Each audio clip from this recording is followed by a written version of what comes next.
Bapak Ibu Saudara, Shalom, puji Tuhan. Ini banyak yang masih liburan Saudara ya kan. Jadi banyak yang kosong ya. Saudara juga sebenarnya liburan juga kan, tapi maksudnya di gereja, maksudnya gitu ya, enggak kemana-mana. Ya oke. Saudara, hari ini saya akan berbicara tentang tubuh Kristus ya. Karena kehidupan berjemaat itu sebenarnya aturannya jelas di dalam Alkitab. Seringkali ketika kehidupan berjemaat tidak berada di dalam koridor yang tepat, maka jemaat itu memang kumpul setiap minggu tetapi rapuh. Saudara mengerti rapuh ya? Rapuh gitu. Ya gampang terjadi pergesekan, gampang tersinggung, kemudian keluar masuk gitu kan, nggak masuk lagi, ya kan? Ya jemaat baru datang, happy pertama kali 3 bulan pertama, wah ini surga saya, ini perhentian saya terakhir. Saya terkadang dengar begitu tuh sama orang-orang yang baru masuk gereja, saudara ya kan. Ya, 35 tahun menggembalakan ya, saya pikir ya mungkin bisa memberi pembelajaran sedikit lah. Ya mengerti tentang orang gitu saudara ya kan. Ya oh ini tempat, bukan peristirahatan terakhir, tempat tempat ibadah yang terakhir buat saya lah begitu saudara ya kan. Oh puji Tuhan, saya bilang, iya ini bagaikan rumah buat saya gitu kan. Bapak bagaikan bapak rohani buat saya gitu. 3 bulan pertama oke, saudara kan. 6 bulan pertama mulai hadir enggak gitu. Tapi tetap ujungnya hadir gitu saudara kan. Setelah 1 tahun hadir enggak gitu saudara kan. Artinya hilang dari peredaran. Nah saudara yang dalam Tuhan, ketika Paulus berbicara kepada jemaat di Korintus, dia sedang berbicara untuk menasehati mereka yang berada di Korintus itu supaya mereka memiliki tatanan kehidupan berjemaat yang sesuai dengan tuntunan Tuhan. Kenapa? Karena di dalam jemaat Korintus yang didirikan oleh Paulus, di situ terdapat 8 permasalahan yang saya mau katakan permasalahannya itu berat-berat saudara. Bukan hanya masalah kekurangan dana untuk ibadah, enggak. Bukan hanya sekedar snack kurang, enggak, bukan begitu saudara ya kan. Bukan karena konsumsinya kurang, bukan begitu ya. Tetapi permasalahannya begitu banyak dan salah satunya adalah perpecahan jemaat. Makanya Paulus atas pewahyuan Roh Kudus memberikan pengajaran kepada jemaat di Korintus supaya memiliki tatanan kehidupan berjemaat yang sehat. Bukan hanya sehat, hari ini saya menyampaikan sebuah tema yaitu apa saudara? Yaitu tubuh Kristus yang bertumbuh dan bersaksi. Kalau saudara bisa lihat dari judulnya saja, saya sedang mengandaikan bahwa tubuh Kristus itu bukan organisasi, tetapi organisme, dia bertumbuh. Amin saudara.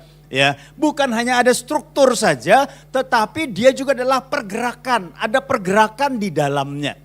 Ya, ada pertumbuhan di dalamnya dan Tuhan menginginkan pertumbuhan itu sampai kepada satu titik di mana gereja bercahaya, gereja terang, gereja menjadi kesaksian seperti itu. Ya, nah saudara yang dalam Tuhan, saya akan melihat kalau kita bisa melihat gambaran ini saudara ya. Seringkali orang berpikir kalau bicara tentang tubuh Kristus pasti semua bagian merupakan bagian yang berfungsi, ada peran, ada fungsi. Ada potensi, ada kontribusi, apalagi saudara, si yang lain apa nih? Ya kan, banyak si-nya semua. Ya, saudara yang dalam Tuhan di sini diberikan sebuah penggambaran wah tubuh Kristus di dalam gereja itu ada yang kasih hadiah, ada yang berkhotbah, ada yang membajak, ada yang segala macam, semuanya. Ya, saudara yang dalam Tuhan terkadang kalau kita interview pelayan Tuhan yang baru, ya apalagi pindahan dari gereja lain gitu saudara ya kan. Kita tanya, oh, di sana melayani apa saja? Ya kan, kita tanya gitu kan. Oh dulunya kita WL di sana, oh yaudah kita WL, kita tandain tuh ya kan. WL, bisa apa lagi? Ya kan, bisa apa lagi? Ya main musik kita tandain juga gitu saudara ya kan. Bisa apa lagi? Pimpin doa malam, wah kita tandain juga. Ada lagi nggak? Ada Pak. Dulu saya 3 tahun di kantor Pak administrasi. Oh administrasi 4 ya, 4 mata pekerjaan ini kita tandain lagi. Lalu bisa apa saja? Ya, kalau misalnya dia seorang pria, oh bisa main futsal, ya kan? Bisa mini soccer juga, ya kan? Oke, ya. Kalau kayak gitu gini, Kalau kamu nanti pelayanan di sini, wah kamu adalah orang yang diutus oleh Tuhan. Karena kami butuh semuanya. Mengerti saudara? Butuh semuanya dalam satu orang. Ya kan? Bisa mengerti sampai di sini saudara ya? Ya. Jadi sekarang kalau kamu mau melayani di sini, ya, kalau memang kamu percaya bahwa Tuhan tempatkan kamu di sini, gitu. Biasanya begitu gereja-gereja saudara ya kan? Maka saya percaya Tuhan sudah siapkan ladang yang luar biasa. Inilah ladang yang paling tepat. Wah, gitu saudara ya kan? Lalu orangnya, wah puji Tuhan. Ya, ini pucuk dicinta, ulam tiba, saudara ya kan? Ya, biasanya ada masa bulan madu. Ya kan? Wah, main musik, ntar jadi WL. Terus apa lagi saudara? Ya, administrasi. Terus memperkuat MCC Sleepy dalam menorah cup. Bertanding apa? Soccer dan juga apa saudara? Futsal. Ya. Wah, ternyata kamu hebat juga ya. Bisa naik kendaraan. Bisa. Ada mobil gereja. Kebetulan sopirnya berhenti karena istrinya melahirkan. Kamu bisa nggak? Aman Pak, bisa Pak. Elf loh ya, elf. Gampang Pak, dulu biasa truk. Ya, ya kan. Oke, kamu nanti dijadwal ya, sopir elf ya untuk jemput jemaat. Ya saudara ya kan, udah jemput jemaat. Terus apa lagi? Ya, kamu bisa nggak ngatur kursi karena coaster kita lagi lebaran. Nggak masuk. Oh itu biasa Pak, karena waktu di gereja saya yang lama, 5 tahun ngeker kursi Pak. Supaya lurus, itu kerjaan saya Pak. Silakan, kerjakan. Ya. Akhirnya tadinya bukan hanya pelayanan rohani, pelayanan teknis, pelayanan serabutan semuanya. Gitu saudara ya kan. Terus apa lagi? Kau bisa ke rumah saya enggak? Setelah doa pagi kau bisa ke rumah saya enggak? Bisa Pak. Oke, bawa motor gereja ya. Bawa. Nanti bensinnya tak isiin enggak apa-apa. Buat apa Pak? Antar jemput anak saya. Saudara ya kan. Nah setelah kamu antar anak saya ke sekolah, jangan pulang dulu, jangan ke pastori dulu. Kamu langsung ke rumah saya. Ngapain? Kita sarapan bareng. Setelah itu mandiin anjing saya. Ya, tolong ya. Saudara ya kan. Semua pekerjaan diambil. Saudara yang kasih dalam Tuhan, saya melihat, saya renungkan gitu saudara kan. Kalau orang yang melayani rajin seperti ini, apalagi dekat dengan gembalanya, pemimpin-pemimpin dalam gereja, kemungkinannya cuma 3. Yang pertama, mati muda. Karena semua pekerjaan dia ambil. Gembalanya liburan dia tetap kerja. Matanya mata panda, saudara. Karena melototin komputer terus. Edit warta jemaat. Terus yang kedua, terkuras. Kalau dikecewakan dalam gereja, ini orang melentingnya jauh, saudara. Bisa-bisa jadi mualaf. Dan yang ketiga, kalau dia bagus tetap ada dalam gereja tersebut, apalagi dekat dengan gembala, pengganti Roh Kudus. Karena orang kayak gini kan dekat dengan kepemimpinan, dekat dengan gembala, dekat dengan pemimpin, maka bisikannya tuh sakti. MCC nggak ada saudara. Amin. Aminnya cuma 1 orang sih. Saya dulu di gereja saya yang lama di Kalimantan saudara. Ada orang model kayak gini. Ya. Dia dekat sekali dengan gembala gitu. Ibu-ibu saudara kan. Wah, tante jangan pergi, biar saya aja yang besuk ke rumah sakit. Tante di rumah aja. Misalnya dia apa segala macam, tante jangan pergi, saya aja. Tapi saudara, dampaknya jelek. Makanya seringkali kita ngeliat orang ini pengganti Roh Kudus di dalam gereja. Karena apa? Bisikannya sakti. Saudara yang kasih dalam Tuhan, apakah Tuhan mengajar jemaat Tuhan yang demikian? Atau pelayan Tuhan yang demikian? Atau supaya jemaat Tuhan berfungsi seperti ini? Enggak. Amin saudara. Kalau kita berbicara tentang karunia-karunia Roh Kudus, bukan hanya sekedar peran, fungsi, potensi, dan kontribusi saja. Sehingga apa? Seringkali gereja hanya menilai bahwa nilai dan identitas seseorang ditentukan dari kontribusinya. Kok gak ada yang amin? Setuju gak? Makin gede kontribusinya, makin bernilai. Jangan sampai dia keluar. Kalau dia keluar bahaya. Gereja bisa goyang. Bukan hanya lagunya goyang, gerejanya goyang. Apakah demikian? Ketika kehadiran jemaat maupun pelayan Tuhan hanya diukur dari potensi, kontribusi, dan sisi yang lain, maka akibatnya nilai dan identitas seseorang di dalam Kristus jadi hilang. Setuju saudara? Hilang. Hilang.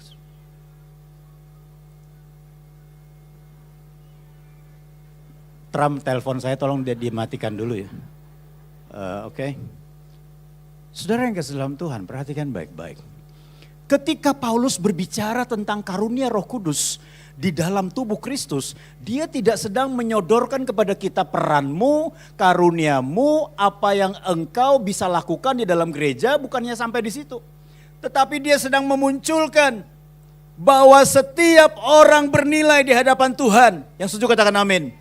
Setiap orang punya identitas yang jelas di hadapan Tuhan. Dan saya mau katakan bersaudara, di dalam dunia pekerjaan kita tidak bisa pungkiri bahwa identitas dan juga nilai seseorang akan ditunjukkan bukan hanya sekedar kertas CV-nya saja, tapi prestasi kerjanya. Itu dalam dunia bisnis. Kalau dalam gereja, apakah nilai dan juga identitas seseorang ditentukan dari kontribusinya?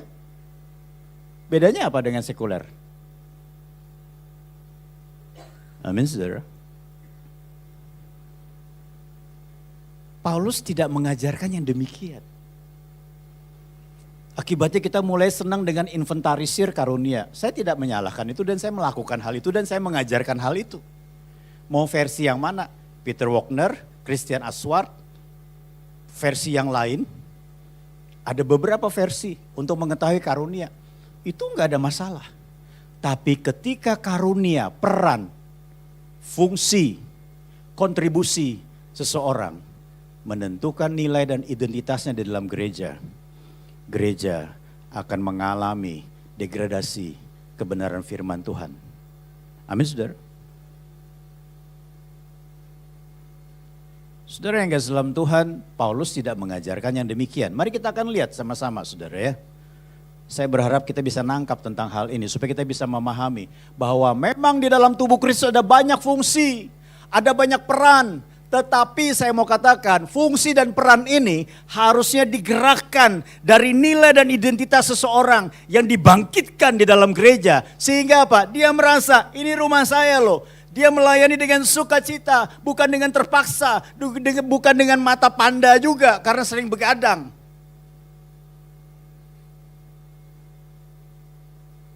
Mari kita lihat. 1 Korintus 12 ayat 12 sampai dengan 13. Ada beberapa surat Rasul Paulus yang berbicara tentang karunia. Yang pertama adalah Roma, yang kedua 1 Korintus, yang ketiga Efesus. Kalau saudara perhatikan baik-baik, Petrus juga berbicara tentang karunia juga, ya. Mari kita lihat, karena sama seperti tubuh itu satu dan anggota-anggotanya banyak. Dan segala anggota itu sekalipun banyak merupakan apa? Satu tubuh. Merupakan satu tubuh. Merupakan satu tubuh, demikian pula Kristus. Kayak Paulus katakan, Kristus tuh enggak terpecah-pecah. Walaupun satu tubuh, anggotanya banyak. Nah waktu itu di Korintus ada yang berkata, aku golongan Apolos. Aku golongan Kefas. Aku golongan Paulus. Lu semua kalah. Aku golongan Kristus. Wah, Paulus katakan enggak ada yang terpecah seperti itu. Kristus hanya satu. Sebab dalam satu roh kita semua, baik orang Yahudi maupun orang Yunani, baik budak maupun orang merdeka, telah dibaptis menjadi satu tubuh dan kita semua diberi minum dari satu roh. Arti dibaptis itu bukan berarti dimasukkan ke dalam air saja, tetapi dipersekutukan, dikumpulkan, disatukan. Amin, saudara. Kita semua menjadi tubuh Kristus di dalam Kristus yang sudah menyelamatkan kita. Dan kita semua diberi minum dari satu roh. Artinya apa? Ketika orang mengenal karunianya, ketika orang mengenal fungsinya, perannya, orang itu justru menjadi orang yang rindu bersatu, bukan menjadi eksklusif. Enggak. Dan yang kedua, orang itu mengalami kesegaran. Karena apa? Karena dia tahu fungsinya dan dia bisa berfungsi di dalam tubuh Kristus, maka ada kesegaran. Setuju saudara? Sehingga pelayanan bukan lagi menjadi sebuah pelayanan yang mendatangkan tekanan, diuber-uber. Bahkan menjadi pelayanan yang tidak sehat. Karena apa? Ukuran dari keberhasilan seseorang, kalau kamu bisa mempraktekkan karuniamu dengan sempurna. Bukan masalah itu. Ketika tuntutan itu sudah ada di dalam pelayanan atau di dalam gereja atau dalam fungsi kejemaatan, saya mau katakan ini sangat berbahaya. Ya, mari kita lihat. Saya menulis seperti ini, saudara. Selayaknya setiap orang yang dihisapkan dalam komunitas tubuh Kristus mengalami penyegaran dan penyatuan dengan lainnya. Sebab telah dibaptis dan diberi minum oleh roh yang sama. Ketika saudara bersatu, saudara mengalami kesegaran gitu. Ya kan? Jangan berpikir, ya lu lagi, 4L, saudara ya kan? Ya lu lagi, tambah L yang terakhir lemes, saudara ya kan? Nah saudara yang dalam Tuhan, kita baca sama-sama 2, 3. Kita tidak menjadi satu karena kita berusaha rukun. Tetapi menjadi satu karena roh yang telah menyatukan kita. Jadi saya mau katakan termasuk berjemaat maupun melayani sebenarnya ada tuntunan Roh Kudus yang mempersatukan kita. Amin. Saudara percaya bahwa Roh Kudus yang menyatukan saudara di tempat ini? Itu pekerjaan Roh Kudus. Ya, mari kita lihat. Di dalam tubuh Kristus bertumbuh dan bersaksi. Ada beberapa hal yang bisa kita pelajari. Yang pertama adalah aman dalam keragaman. Ya, aman dalam keragaman ini maksudnya apa? Tetapi Allah telah memberikan kepada anggota masing-masing secara khusus dikatakan. Secara khusus suatu tempat pada tubuh seperti yang dikehendakinya. Artinya kita memiliki posisi yang tepat. Artinya kita memiliki peran yang tepat. Artinya kita memiliki fungsi yang tepat di dalam gereja Tuhan. Ya, saudara perlu pahami dengan baik ya. Kalau saudara berada di sebuah gereja, saudara bukan hanya diperuntukkan untuk menjadi jemaat saja, sebenarnya seperti itu. Ya, kenapa ini perlu disampaikan? Bukan hanya mengantisipasi kekhawatiran saja, bukan hanya bagaimana beriman saja, karena bertumbuh dan menjadi saksi di dalam tubuh Kristus menjadi hal yang sangat penting. Supaya apa? Saudara juga menggenapi apa yang menjadi kehendak Tuhan. Ya, jadi tetapi Allah telah memberikan kepada anggota masing-masing secara khusus suatu tempat pada tubuh. Tubuh kita ini saja, saudara. Semua kita punya posisi anggota tubuh yang tepat. Setuju saudara ya kan? Saudara bisa bayangkan kalau tangan tumbuhnya di jidat. Ya. Terus juga kakinya di sebelah sini saudara ya. Kan jadi aneh. Iya kan? Nah saudara yang dalam Tuhan, tetapi Tuhan sudah memberikan hal itu di dalam kehidupan kita. Makanya saya mau katakan pada saudara, selayaknya kita memiliki hati yang saya mau terlibat apa nih? Saya ditempatkan di sini, Roh Kudus yang menempatkan saya. Roh Kudus pasti sudah memberikan kemampuan saya untuk berkarya di tempat ini, seperti itu. Bukan hanya menjadi jemaat saja. Ya. Peter Wagner dari Fuller Theology, dia menuliskan begini. Ya, gereja yang sehat, gereja yang bertumbuh. Gereja yang bertumbuh itu adalah ketika 65% jemaatnya itu terlibat dalam melayani. Karena apa? Berarti pemahaman tentang pelayanan, pemahaman tentang berfungsi sebagai anggota tubuh Kristus sudah baik, sudah bagus. Nah, cuman berangkatnya dari mana? Bukan berangkat dari peran dan tanggung jawab, bukan berangkat dari fungsi dan juga kontribusi, tetapi berangkatnya sebelum saudara berperan, saudara sudah punya nilai dan identitas dalam Kristus. Yaitu apa? Anggota tubuh Kristus. Amin saudara. Nah saudara yang dalam Tuhan, saya percaya bahwa kita dipersatukan oleh Roh Allah itu bukan tanpa alasan. Mari kita lihat. Setiap orang percaya ditetapkan dengan sengaja oleh Allah. Setuju nggak sampai di sini? Kalimat yang pertama. Setuju saudara? Tuhan sengaja loh tempatin saudara di sini. Setuju ya? Kita lihat kalimat yang kedua. Selayaknya punya rasa aman dalam keragaman karunia, posisi dan fungsi.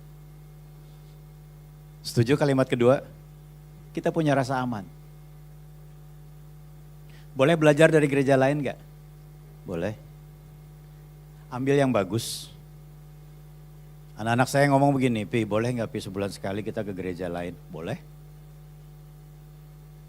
Loh, saya kan penatua, kenapa ngajarin seperti itu? Bukan mengajarkan supaya kita mau kutu loncat, bukan begitu. Tapi kita perlu belajar sesuatu yang baik kita ambil, kita bawa masuk ke dalam. Amin saudara. Tentunya tidak menjiplak begitu saja, tetapi kontekstual dengan apa yang ada di dalam. Ya, sehingga apa? Dengan banyaknya belajar saya katakan, kita cepat semakin menjadi matang, menjadi dewasa. Ada hal-hal yang kita tidak perlu ulangi dari kesalahan-kesalahan gereja lain. Kita bisa belajar, oh ini kesalahannya ini nih, berarti kita nggak perlu ulangi. Kita perlu belajar dari situ. Ya. Nah lalu saudara bisa lihat dalam Efesus 4 ayat 7. Tetapi kepada kita masing-masing telah dianugerahkan kasih karunia menurut apa? Ukuran pemberian Kristus. Orang yang mengerti tentang keragaman ini, dia punya rasa aman. Dan orang yang mengerti tentang hal ini, dia tahu fungsi dan perannya. Tidak perlu ambil semua, segala tanggung jawab. Amin saudara. Dan saudara yang kasih dalam Tuhan, kita perlu pahami dengan baik karena apa? Tuhan memberikan ukuran sendiri dalam kehidupan seseorang. Saya kalau merintis jemaat, ya bagi saya itu hal yang sudah saya lakukan berkali-kali saudara. Mendampingi, membangun para pemimpin, backbone-nya saya bangun, secara infrastruktur dalam kejemaatan saya bangun. Duduk dengan mereka, mengajar mereka, impartasi visi, misi, value, dan juga strategi. Bagi saya nggak ada masalah. Mendampingi mereka berbulan-bulan, bagi saya nggak ada masalah. Tapi ada orang yang nggak bisa seperti itu. Tapi tetap dibutuhkan dalam gereja. Dia mungkin punya karunia berkhotbah. Kalau dia khotbah, wah orang terperangah gitu, saudara ya kan. Apalagi ditambah dengan karunia kesembuhan, wah jago nih, ya kan. Ditunggu-tunggu nih, gitu, saudara ya kan. Ya, masing-masing orang punya bagiannya sendiri. Dulu saya punya rasa nggak aman ketika saya pelayanan, apalagi gembala senior saya rekrut orang, kita berbulan-bulan ngukur kekuatan, saudara. Kita tanya dari sekolah teologi mana, stratanya berapa. Ya kan, udah pelayanan berapa lama. Kita teliti saudara, kita pelajari. Kalau dia lebih hebat saudara yang kasih dalam Tuhan biasanya digosipin. Ya kan, dicari kelemahannya seperti itu. Karena apa? Enggak ada rasa aman. Kalau kita di dalam gereja Tuhan punya rasa aman tentang hal ini, saya mau katakan karena kita tahu porsi kita masing-masing, maka pelayanan dapat berjalan dengan aman. Amin saudara. Gereja Tuhan dapat bergerak dengan aman. Makanya saya mau katakan pada saudara, masuk dalam komunitas tujuannya bukan hanya sekedar saudara dikuatkan saja, tetapi saudara tanya sama teman-teman yang lain, kira-kira kamu lihat gak kecenderungan saya untuk melayani itu di bagian mana? Pasti kelihatan. Setuju saudara? Ini orang jemaat biasa, tapi kalau dia hadir, orang dengar omongannya dia. Bahkan ketika dia ngomong memberikan nasihat, orang bisa terbuka pikirannya gitu. Enggak perlu harus tes karunia dulu, enggak. Walaupun dia jemaat biasa. Saya menemukan ketika saya pergi ke jemaat ataupun juga ke gereja, ke wilayah-wilayah kita, saudara, saya duduk dengan jemaat gitu saudara, kan ngobrol dengan mereka, saya mulai mengamati, oh ini orang punya karunia nasihat ini. Mungkin tidak perlu didefinisikan seperti itu. Tetapi ketika dia memberikan nasihat, itu bijak dan matang. Setuju saudara? Terkadang saya ketemu juga dengan orang-orang yang punya kemampuan secara secara teknis begitu saudara ya kan. Kalau dia melakukan ini segala macam, wah luar biasa. Ada teman saya saudara, di Magelang, dia gembala sidang. Dia orang muda saudara. Dia melayani saudara. Dia pakai sebuah ruang kelas di satu sekolahan. Ya, kemarin hampir digusur karena sekolahnya mau direnovasi seperti itu. Ya, nah terus dia katakan Pak, tolong doakan Pak, kami mau cari tempat gitu. Nah problemnya cari tempat butuh biaya sewa, butuh biaya renovasi, ya kan. Lalu Saya tanya terakhir waktu beberapa bulan yang lalu saya tanya, gimana? Dia bilang, puji Tuhan Pak, kami nggak jadi digusur dari sekolah, ya. Kita tetap bisa melayani di situ. Sudah tahu jemaatnya yang bagaimana saudara? Jemaat semua manula, saudara. Ya, mbok-mbok, opa-oma begitu saudara ya kan? Semuanya manula. Terus setelah selesai ibadah dengan para manula itu saudara, yang cuman ya mungkin 15-20 orang begitu saudara. Dia keliling dengan pengurusnya ke rumah para manula yang tidak bisa datang ke gereja ya. Karena tidak ada angkot dan tidak ada kendaraan, lalu tidak ada yang nganter. Dia layani satu-satu perjamuan kudus saudara. Wah saya bilang ini, saya bilang lu punya karunia luar biasa. Sudah bisa bayangkan. Manula yang sudah segala sesuatu dilakukan di tempat tidur, didatangin seperti itu, wah hatinya kan luar biasa sekali saudara.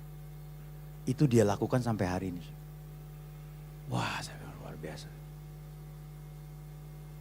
Dan dia cari dana sendiri. Dia mendanain pelayanannya sendiri.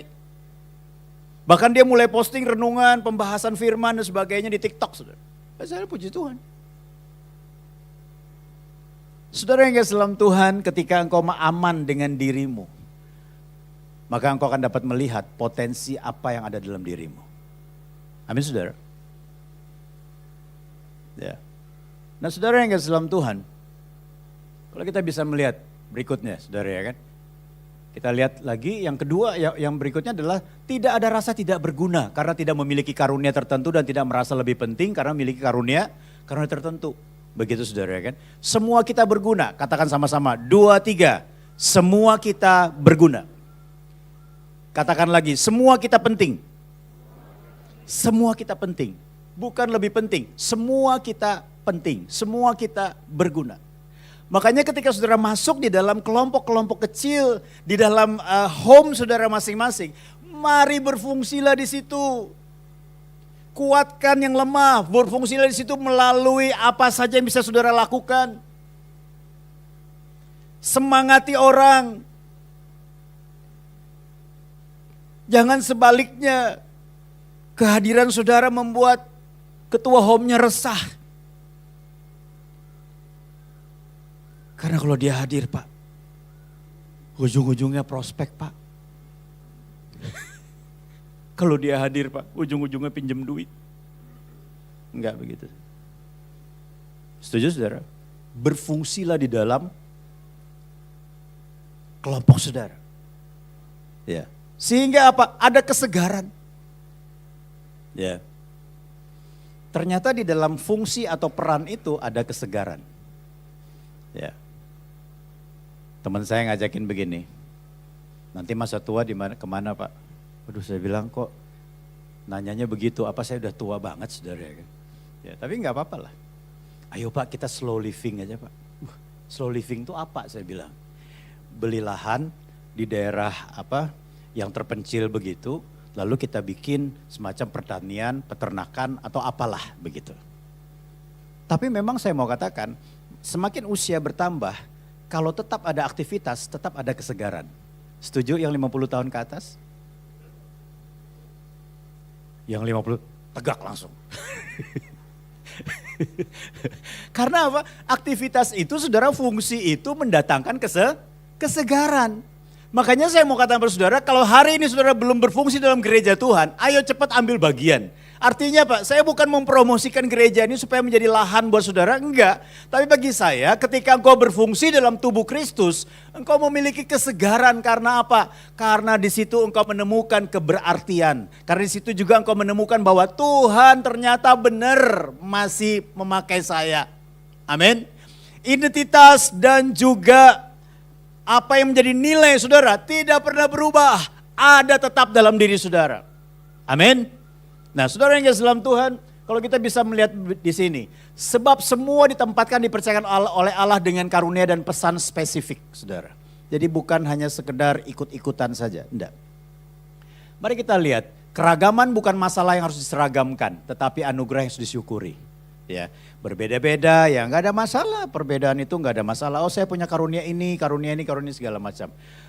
Tidak ada masalah. Kemudian yang berikutnya, tubuh Kristus bertumbuh dan bersaksi jika saling membutuhkan. Ya, saling membutuhkan. Di mana ayatnya? Ayat 21 dan 22. Jadi mata tidak dapat berkata kepada tangan, aku tidak membutuhkan engkau, dikatakan. Dan kepala tidak dapat berkata kepada kaki, aku tidak membutuhkan engkau. Malahan justru anggota-anggota tubuh yang nampaknya paling lemah yang paling dibutuhkan. Ya. Nggak mungkin anggota saudara mata tidak mau berkedip. Karena apa? Gue lagi marahan sama tangan. Gitu ya kan. Tangan nggak mau bergerak. Kenapa? Lagi kesel sama kaki. Saudara kan? Iya kan? Nah, punggung saudara kaku gitu saudara kan. Nggak mau bergerak. Kenapa? Karena gue lagi nggak enakan sama kepala. Nggak ada yang kayak gitu. Iya kan? Semuanya saling membutuhkan. Yang setuju katakan amin. Di sini bukan hanya bicara peran. Di sini bukan hanya bicara tentang fungsi. Di sini bukan hanya berbicara tentang kontribusi. Tetapi semua kita saling membutuhkan. Yang setuju katakan amin. Kita saling membutuhkan. Ya. Nah saudara ada satu tulisan begini. Dikatakan Allah punya tujuan agar gereja menjadi kesaksian. Tetapi hanya dapat diwujudkan melalui saling membutuhkan dalam tubuh Kristus. Kenapa perlu ada hal ini? Saling membutuhkan bukanlah sebuah kelemahan. Setuju? Ya. Saya membutuhkan peran saudara. Saya membutuhkan gembala-gembala lain yang akan melayani ataupun menggembalakan jemaat di gereja-gereja wilayah. Kami naik jadi tim penatua, kami naik jadi tim penasehat. Karena apa? Kami membutuhkan. Begitu dalam kehidupan kita. Saling membutuhkan bukanlah sebuah kelemahan. Tetapi apa? Justru sama-sama 2, 3. Kekuatan yang mematahkan pemujaan terhadap kemandirian. Bukankah hari-hari ini saudara kemandirian itu menjadi sebuah pemujaan? Semakin orang lebih mandiri, enggak membutuhkan orang lain, dia merasa lebih superior. Yang butuh bantuan merasa inferior. Bukan seperti itu. Tubuh Kristus tidak dibangun dengan cara seperti itu. Ya, tetapi saling membutuhkan. Ya.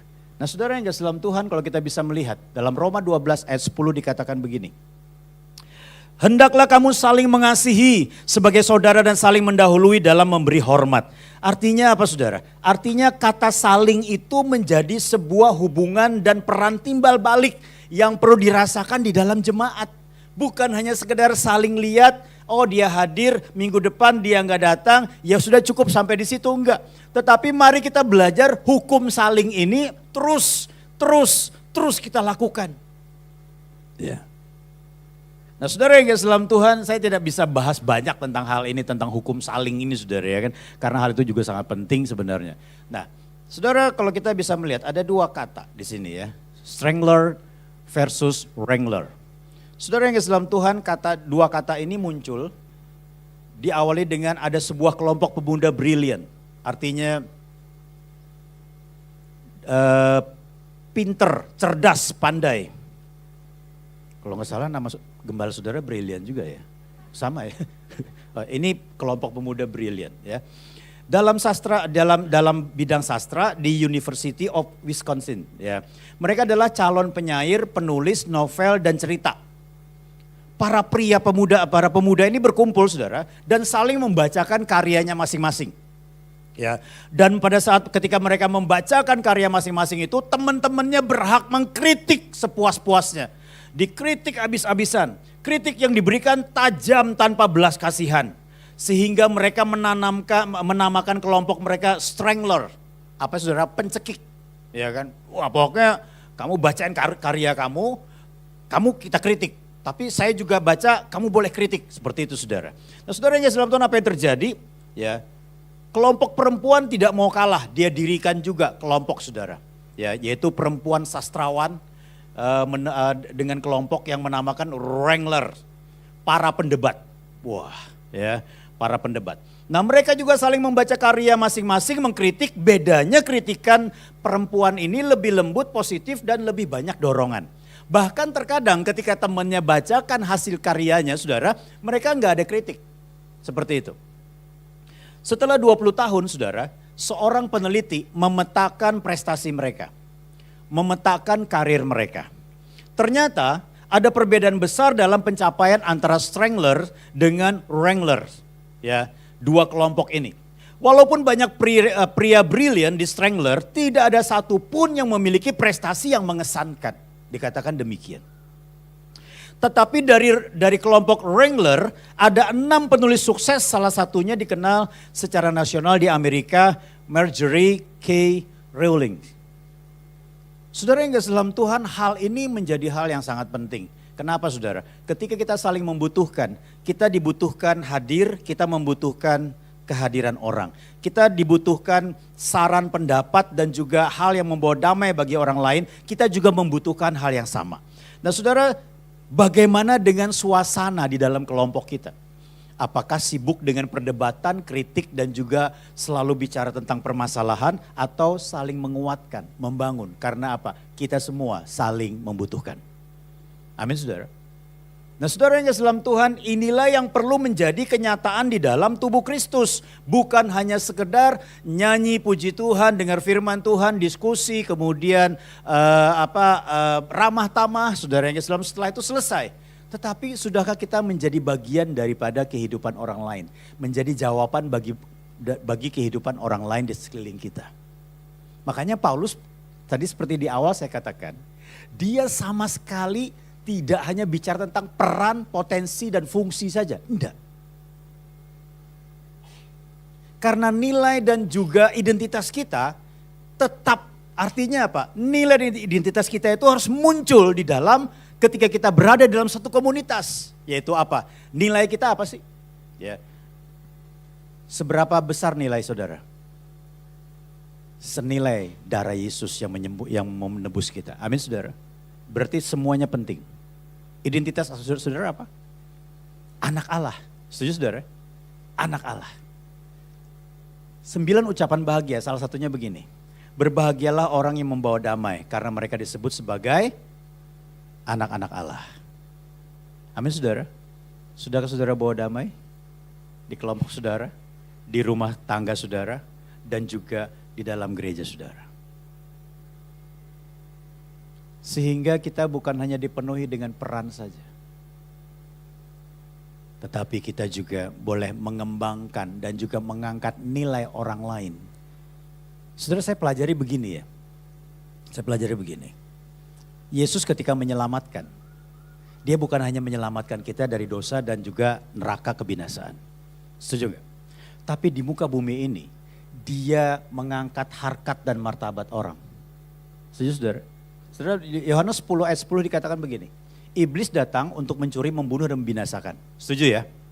Yang kedua, Yesus datang untuk apa? Memberi hidup. Hidup yang berkelimpahan. Berkelimpahan dalam hal apa?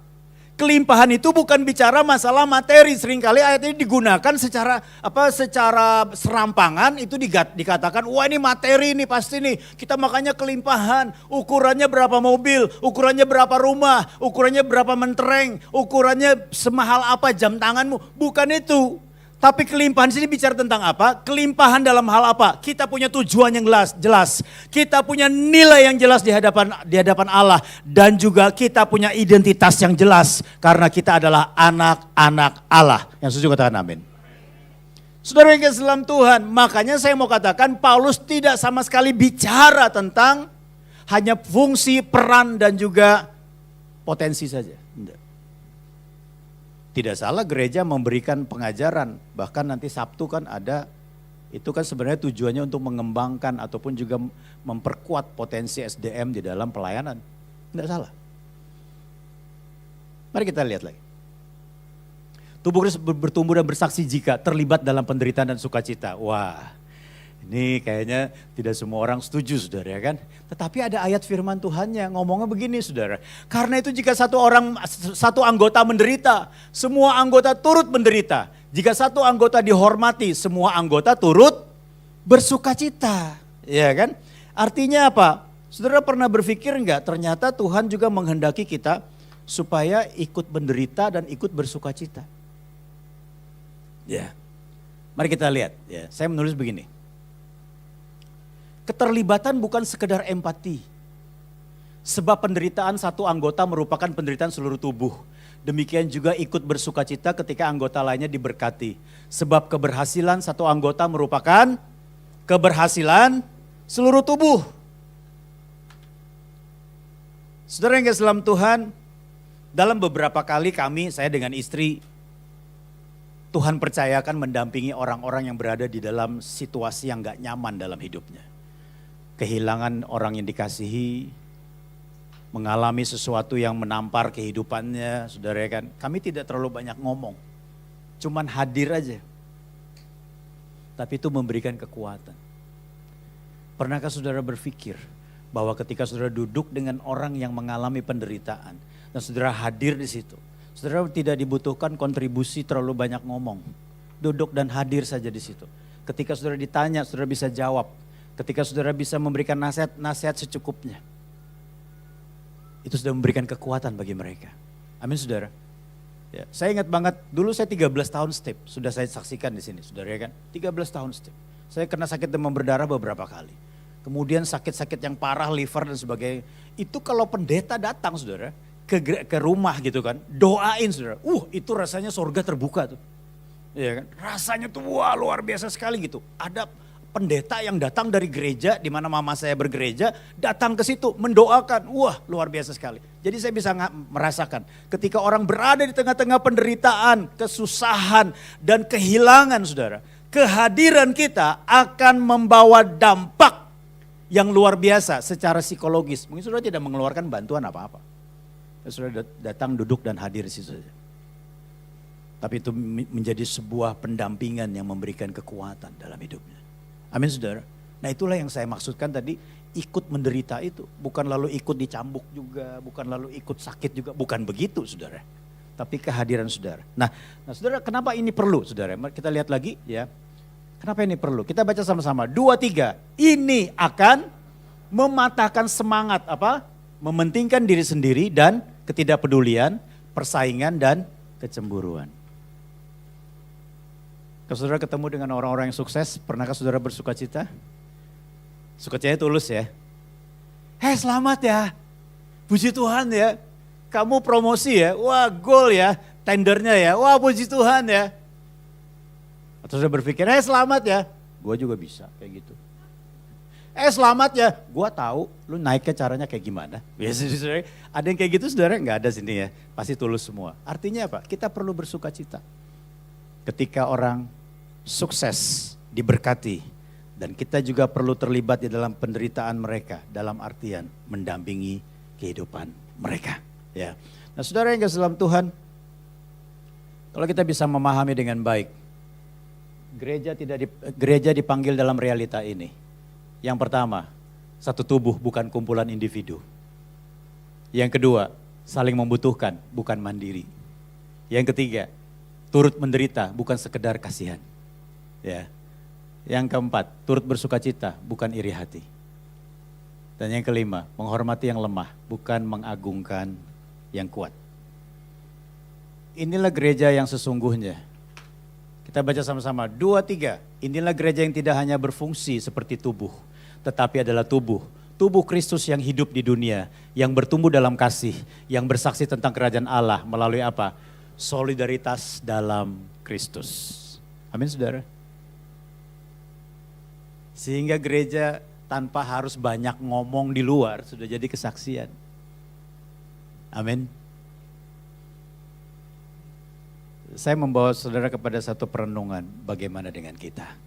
Kita lihat ayat yang terakhir dikatakan begini sebelum kita selesai.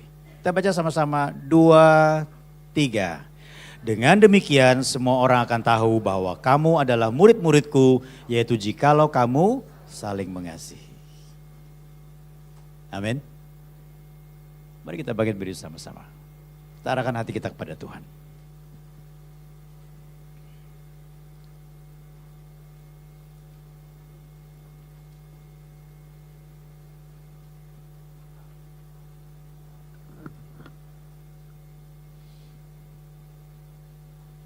Mari kita arahkan hati kita kepada firman Tuhan. Saudara adalah orang yang bernilai sebesar apa nilainya? Sebesar pengorbanan Kristus yang sudah membayar hidup kita. Bukan berdasarkan potensi, fungsi, dan kontribusi saja. Saudara punya identitas yang jelas sebagai anak Allah. Bukan berdasarkan potensi, fungsi, dan kontribusi. Tetapi ketika kita memiliki identitas dan juga nilai yang jelas, saudara tidak akan pernah berdiam diri. Karena engkau juga diberikan potensi dalam hidupmu supaya engkau berfungsi dan berkontribusi. Milikilah rasa aman di dalam keragaman.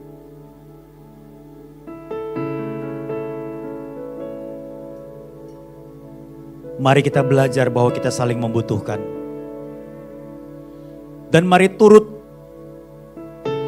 dalam penderitaan dan sukacita rekan-rekan kita dengan cara yang Tuhan ajarkan bagi kita.